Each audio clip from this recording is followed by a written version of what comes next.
Hello, you guys. Thank you so much for being here. I wanted to start this video by apologizing. I did have some hiccups through January to February. It was, I think, December 30th when I was called to offer the monthly ritual. And so I quickly put it together and had it available by December 31st. And there were some dates and how I created it on the back end that I was a little confused by. So some of you did not receive the January product and are receiving it with the February product. And I just thank you so much for your grace and compassion for me. I'm here to serve you. This is a offering that's really dear to my heart, and I do take it very seriously. And I pour myself into these rituals, and I take time, and I create sacred space. I find, beautiful products that are energetically high vibrational. So I do want you to know how much I cherish you being here and how much thought I put into these. And also thank you, because sometimes the ways these are set up on the back end is a little confusing. And so for those of you sticking with me, I feel like this is our journey. And starting right away here at the beginning, I think that we are going to go through a wonderful journey, and I just appreciate you being here as I grow with you. Okay, so thank you, guys. So I'm sending this out a bit early, and the reason why is because I want you to have the opportunity to do this ritual over Imbolc. Imbolc is a Sabbat that it's a very important Sabbat. In fact, it's a little bit, it's kind of really like the New Year in essence. And there are cultures around the world who are celebrating their New Year's at around this time. And the reason that this is such a vibrant moment in time is because it's when spring, you're just seeing signs of spring. And so this is when the light returns. And in the year wheel, and just if you were living off the land, this is a very important time of the year. We have been in a dormant place through the winter. And we've been working our shadow work. So death, the archetype of death, and the idea of shadow work is, and even the idea of deep winter, hibernation, death is an opportunity for new growth, right? So we don't need to look at death as a negative, but we do honor the time in the year where we go inward. And shadow work is really about going inward, allowing yourself to be with the darker parts of your personality, allowing yourself the time and space to sit with your challenges, to just let them be without judgment, and to let yourself rest. And so ideally, winter is a time of deep rest. Now, obviously, in many of the cultures that we're living in, we don't really practice this in our society. And I'm coming from Southern California. We don't really have a winter, so to speak. I mean, we do, but it's mild. And so nothing shuts down ever down here. And you're really expected to do a lot over the winter. So as we're building up to where we are now, that's been really the conversation, is trying to work within this society and give yourself a break, give yourself rest and respite, and allow yourself the time to hibernate and just go deep within. And our last ritual, we used the amazing energies of, we had a new moon with a partial solar eclipse and a full moon with a full lunar eclipse. Whew, that full lunar eclipse was big.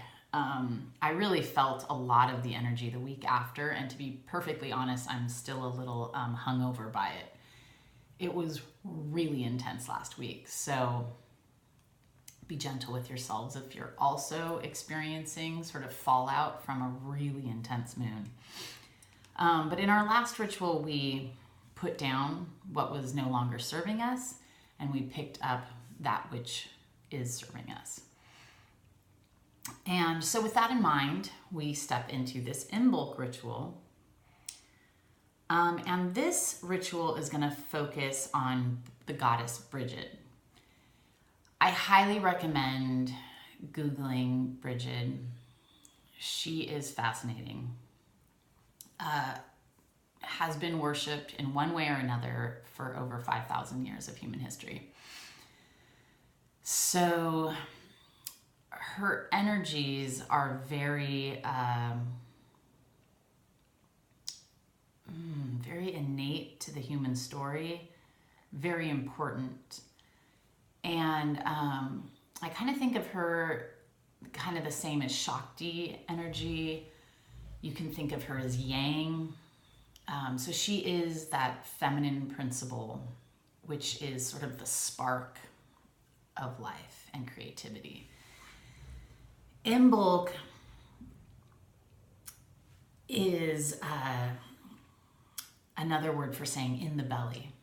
So Imbolc is kind of like the potential that is about to become. So Bridget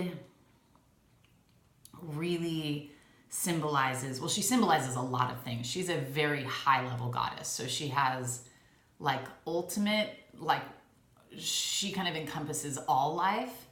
And then she also has very like specific attributes. And in the ritual email that I sent you, I gave a huge list of attributes just so that you can get to know her vibration a little better. And she is known as a triple goddess, not so much in the sense that she's a maiden, mother, crone goddess, although she fits in that also. But she is the goddess of arts and crafts, of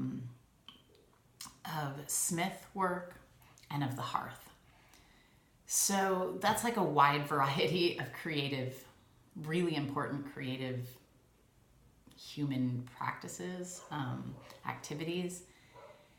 And I've been thinking about her a lot, and here's kind of how I've been what's come to me about her. This time period, and if you think of her as the maiden, you can think of her as like a teenager, okay? And she is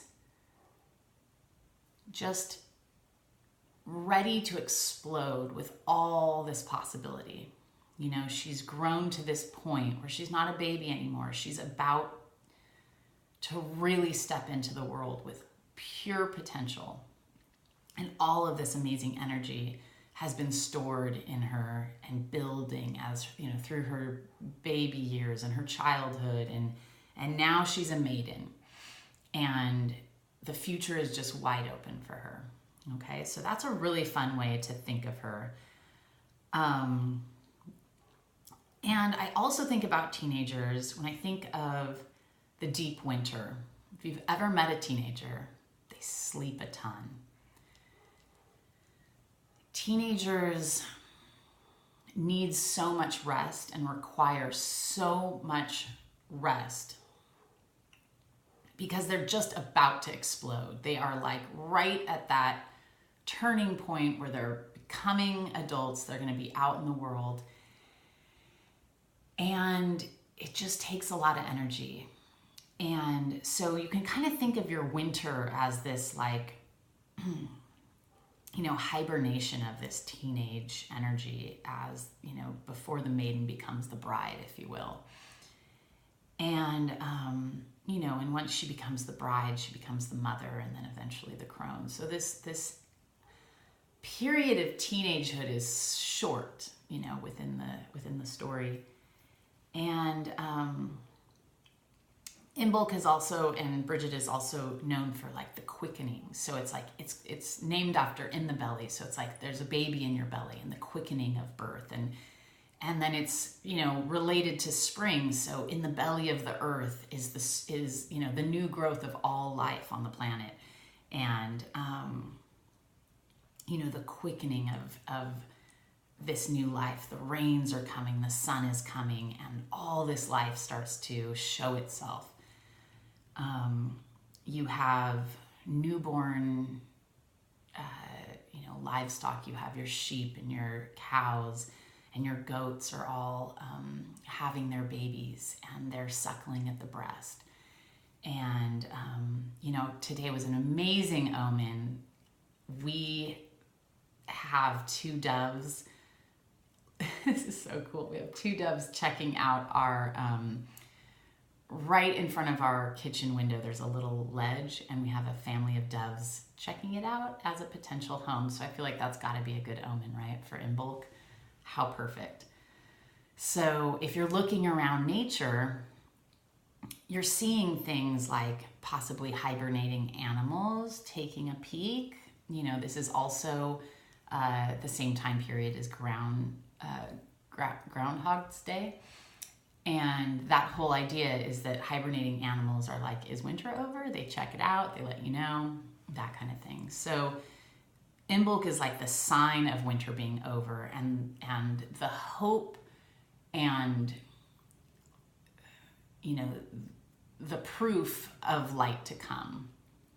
So we are still in deep winter. Don't be mistaken about that.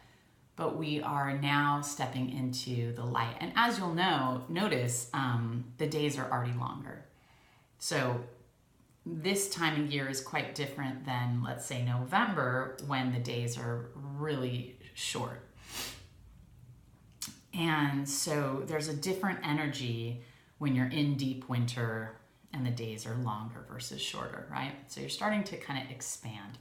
But please do it slowly and remember that you're still in hibernation. You haven't quite come out yet. This is the call to spring. It's not spring yet, okay? So with that being said, I want to talk a little bit about the product that I put into the box. Now, for some of you who are getting the January product, I'll speak very quickly about that product.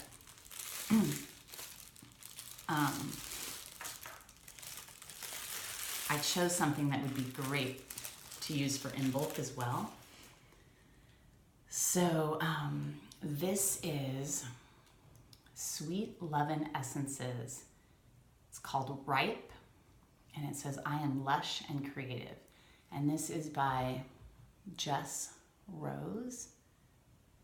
She is an amazing witch. I feature her gem and flower essences quite a bit because I find them so phenomenal. So let me quickly read to you what's in here. I can find it. There we go.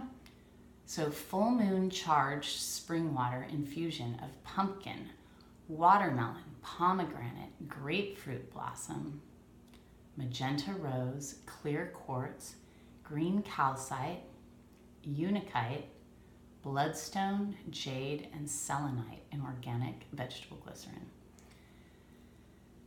So essences are my new favorite thing. They work with the subtle body.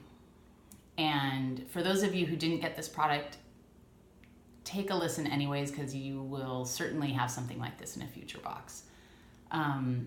And also, this is just a great thing to find out about if you aren't using gem and flower essences. Like, get on this. It's great.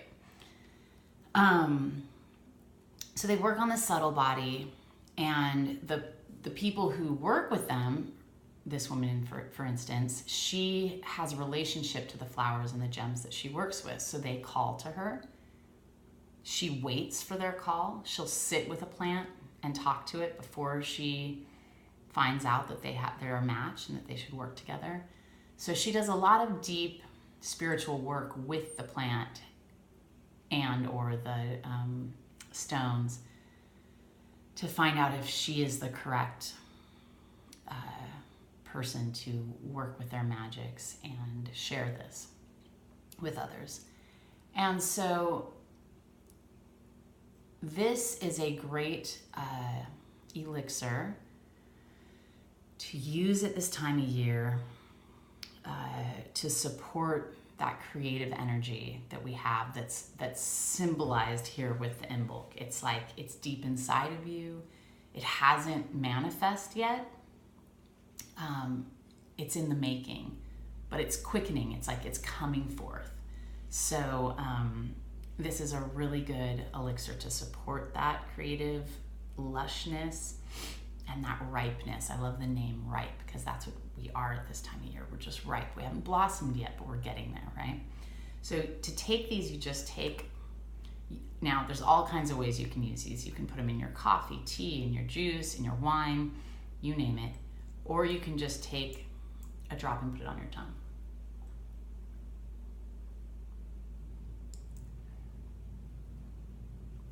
Let it sit there and be with the energy that you feel. This part's very important. You want to really allow yourself to check in with the vibration of it. And if you've been doing meditation for some time, or any amount of energy work, you'll really click into it quickly. And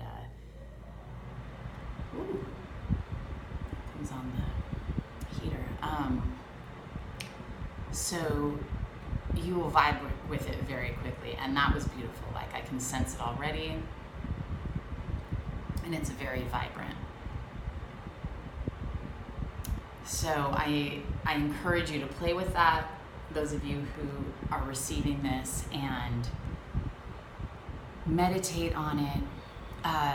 The creator also says if you want to take a seed, put the seed, something that you can plant, put it in your mouth to give it your DNA, meditate with it for a little while, think of an intention, and then you can plant that seed and use a drop of this in the soil, and then watch it grow throughout the spring. So that's a nice additional ritual that you can do with that. But please let me know how you like it. Again, I really like to upgrade my coffee and my wine when I, partake in those things, because it's just a nice way to bring a little more energy to some of my habits. Oh, and it's just starting to rain and the doves are just dancing around. What a beautiful moment. Okay, so the main February product is by Wild Raven. It's Milk and Honey Imbolc. So all my products are made by women or mothers, and I do this very intentionally.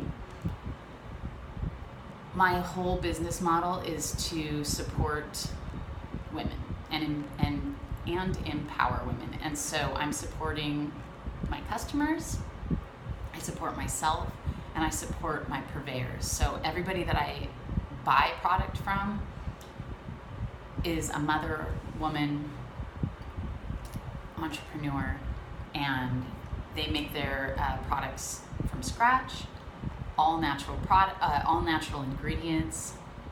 And so this is a soy candle with a natural wick, and inside is carnelian stones, and it is scented with essential oils, and it's scented very fresh. The It's very like new dawn kind of smell. Yeah, awakening, very springtime, very fresh. And so the ritual that we are going to overview right now is the February ritual. And it's really a simple ritual. It starts with lighting your candle. And so I'm going to use my candle rather than the new one. And so you just light your candle and you say the call that I provide in the ritual. And I'm just going to put my candle down. You can always use your own words. So I highly suggest to read the ritual ahead of time, get the gist of it, and you can do your own words. Or you can print it out and have it near you or use your phone. I like to have it, it's a PDF, so it's really easy to have on your phone. And have it available so that you can speak the words as I wrote them. But it's totally okay to go off book. I'm a huge believer in just making it up to work for you. So there is, in my opinion, there are no rules in magic. The only rules is that it works for you. And I take that very seriously. I love researching and getting into Wicca and Thelemic magic, and I totally enjoy people who are priestesses or priests and walk a path of continuing a lineage. I think all of that is very high order, amazing work. But the magic that I do is different. It's my own personal brand of magic, and I encourage everyone to not worry about doing it right and just do it how it feels right for you, okay? So you're going to call in this feminine energy. You're going to anoint your body with oil, and then you're going to step into a bath, a hot bath, as hot as you can take it. And while you're in the bath, you're going to repeat this mantra over and over, where you are going to be embodying the goddess Bridget, okay? So you do that for as long as you'd like. It could be 5 minutes, it could be 10 minutes, just get as deep as you want. Again, you can change the words, but the words on the mantra are pretty important. So try to stick as close to those because you're making very strong declarations.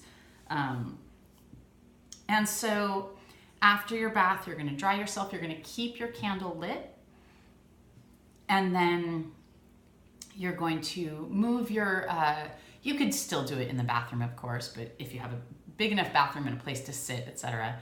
But if you have a separate sacred space where you would like to finish the ritual, take your candle, still burning, into the room, and you're going to be bringing one of these three things if you can find it: an oat, a seed that you can eat, an edible seed, or a small glass of organic milk.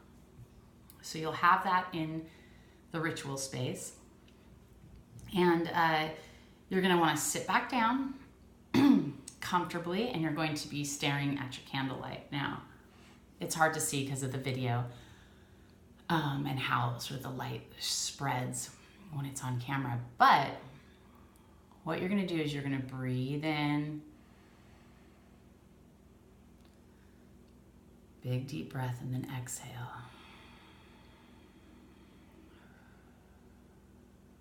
And you're going to watch how the air on your exhale changes the flame. It's going to dance around a bit. And that's really going to focus your meditation. And then at this point, you are going to call in yourself as a new possibility. So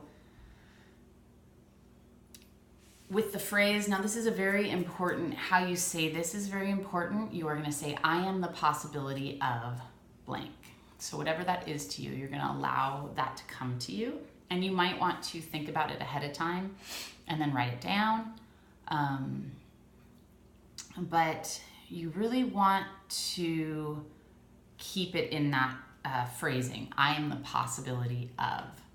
And so I am the possibility of courage. I am the possibility of strength. I am the possibility of abundance. It's really good if you can have the thing that you're the possibility of be sort of formatted in a positive. So I am the possibility of abundance rather than saying I am the possibility of no scarcity. So like, you know, the two double negatives isn't as powerful as saying like one positive. So I am the possibility of abundance. I am the possibility of peace. I am the possibility of ease. I am the possibility of love. I'm the possibility of compassion. All of these kinds of things. And then you're going to sit with that possibility and you're going to meditate on it. You're going to put your meditation fast forward to you being this thing that you are only just now creating. And you're going to sit in the space. Like, what is life like now that you are courage? When courage is you every single day. What is different in your life? What's the same? What is your next challenge? What's your new possibility after that? So really take a moment to sit as if you already are there. That's a very magical space to put your mind to. So act as if you already are and sit in that space and meditate on that space for a while. And then you are just going to thank the goddess for the embodiment. You are going to, close out the circle with gratitude. And that's basically it. And so you can do this ritual pretty much as long or as short as works for you. I would give yourself at least an hour and a half to do the whole thing. I mean, that would be like bare minimum in my opinion, because you really want to, like, when you're soaking in the bath and you're doing that mantra, that's when you're embodying the goddess Bridget, and letting what comes to you while you're in that mantra will be really powerful. And then when you're into the I am the possibility of part of the ritual, and you're sitting with that vision of your future self, that's a really juicy space also. So, allow yourself the time and space to really sink into it. And then at the end, you can either blow your candle out and say, so be it, so be it, so be it. You close the circle and you blow it out. Or you can keep the candle going and you let it go ahead and burn down all the way. I like to pick one or the other of those. It's a great candle, so you might want to use it again. I know, with ritual work, it's best to use one candle for one spell. But again, as shamamas, sometimes we just have to make things work, right? So it's a little hard for me to let one whole candle go for one ritual when I'm like, oh, but it's my only really pretty candle and I want to bring it into the bath this time and this time. So if you do that, just set the intention on the candle that that's how it's going to work for you, and say, so be it. And there you go. And if you'd like, those of you who have the ripe essence, go ahead and add a drop to your candle and put that energy in there as well. So, the other thing about this candle is it's made of milk. It also has milk in it. So this, that is one of the symbols of Imbolc. So enjoy that aspect of the candle as well. I think that is all I need to share with you now. And so I really hope you enjoy this ritual. And again, you can do this anytime in February, but if you are able to do it around February 2nd, that would be awesome. Okay, so I look forward to touching base with you in March for our March ritual, and have a great Imbolc. Cheers, guys.